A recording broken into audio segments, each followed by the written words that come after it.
Hi Year 10, hope you're all well. Obviously I've already written that as a message on Show My Homework, but this is just a virtual or sort of face-to-face hello for you really. I'll try not to talk too long. Well done if you've gone through the lesson in order as I put on Show My Homework, which is really important. If you haven't, go back and do that. This lesson relies on you having done the other lessons first. So well done if you've made it to this point. I'm going to try and keep this really brief because there's a lot of work in this lesson, but that is the nature of what we're doing. We're trying to take a GCSE topic, which we do quickly in a lesson, and try and do it in the space of a lesson, but virtually. So well done. There's a title on the screen there.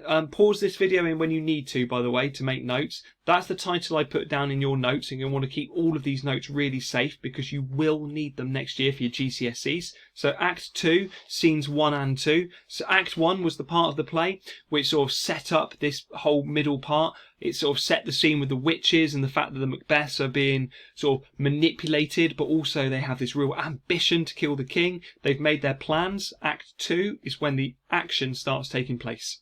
Let's move on. If I click on the right button. Right, first one, you might want to pause this just quickly, but I wanted to make a reference to Hecate, or Hecate, is somebody who gets referenced more than once in this play. There's a few images on the screen here which refer to Hecate. So she, as it puts in the green box at the top there, she's the goddess of magic, witchcraft, the night, the moon, ghosts, necromancy, which is communicating with the dead.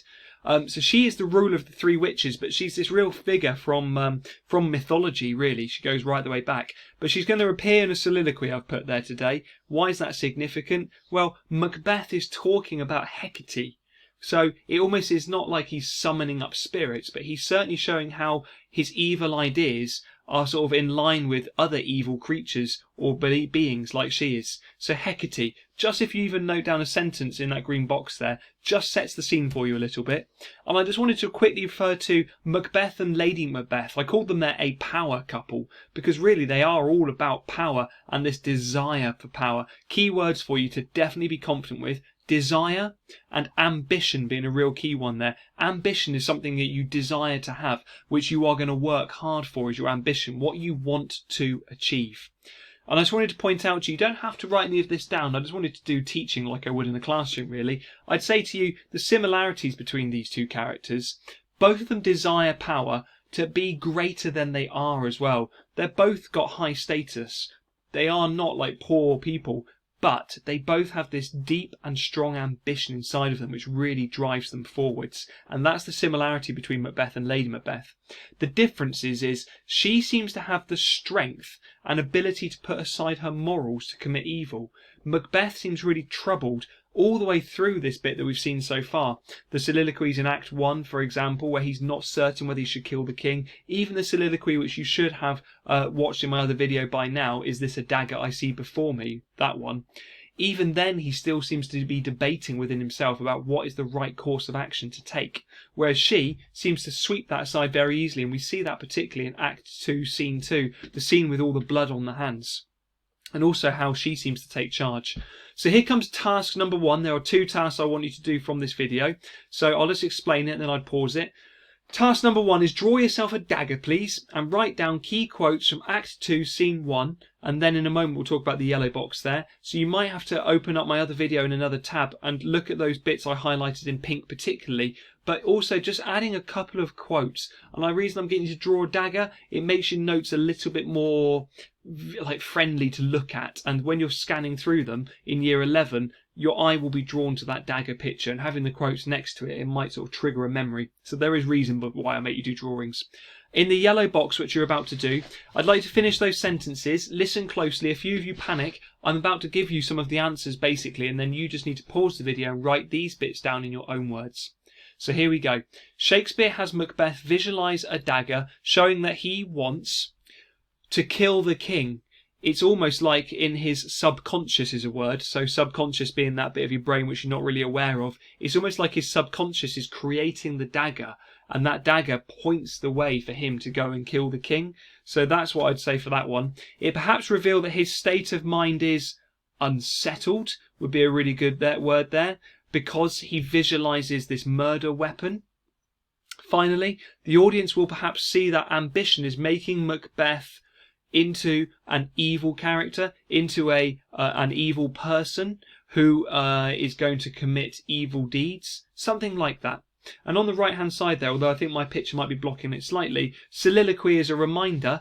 This is Macbeth's soliloquy, it's called, where he's talking his thoughts to the audience. And pathetic fallacy, just a reminder, at the very beginning of Act 2, Scene 1, Banquo was out there and they're looking for the moon and the stars are all gone. It just seems like heaven is a bit unsettled already, because Macbeth is about to do something which goes against natural things. He's about to kill somebody, and that's why the other natural world feels unsettled as well, because Macbeth's about to do something bad. Pause this video now. I'm going to go quiet for 5 seconds to give you a chance to pause. Have a go at those things. They shouldn't take you much more than 5, maybe 10 minutes at a push. Okay? Pause me. Right. All good. Let's move on. So at the end of Act 2, Scene 1, Macbeth goes off. The murder of the king happens off stage. It would be a very offensive thing to show the murder of a king on stage, which is why they don't. And then at the start of Act 2, Scene 2, Lady Macbeth is on stage alone, waiting for her husband to come back from killing the king. Now, I've just put here, remember imperatives. Imperatives, which I put there, are like command words, the bossy verbs you might remember them being called. Go there, sit down, be quiet, go away, go being the verb there, and the imperatives. And it can show someone's power or status. The fact that she is the one using imperatives almost shows like she's in control of this situation. Task 2, which is your final task today, but it might just take that little bit of time, but believe you me, it's really, really worth doing properly, because you will look at this in your revision for your GCSEs. Almost certainly the night before your exams, you will look at these notes in your book, and they're really important to have right.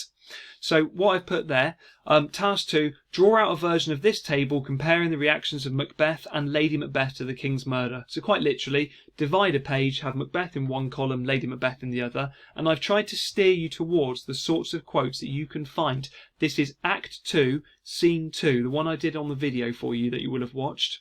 For Macbeth, I think you want to try and find quotes which show his reaction to the blood. That's the one with all great Neptune's oceans. The one where he finds that he's not able to say amen, just a few lines with that and how much it panics him. And also when he talks about Macbeth murdering sleep and not being able to sleep. That would be the other one for him. With Lady Macbeth, I think I'd like to find 3 examples of imperatives for her, but don't literally just write down go. Like, for example, she says, go take the daggers, or wash your hands of this filthy witness. Just those words like that will make more sense. You could even underline the imperatives. That would be a good step. And at the bottom there, that's very near the end of the scene, find something that shows she finds this all too easy, this murder lark. Whereas him, Macbeth talks about all great Neptune's ocean, and I highlighted this on the video for you, but she talks about a little water clears of this deed. Those would be really good quotes. And then that's what I would like to see a photo of, and then I know that you have got some really good notes. Right, Year 10, I'm going to finish it there before I go on for too much longer. Hopefully this video explains exactly what you need to do. Many of you, I'm commending you, and which means a good thing. I'm giving you credit for what has been absolutely fantastic work that you've been putting together.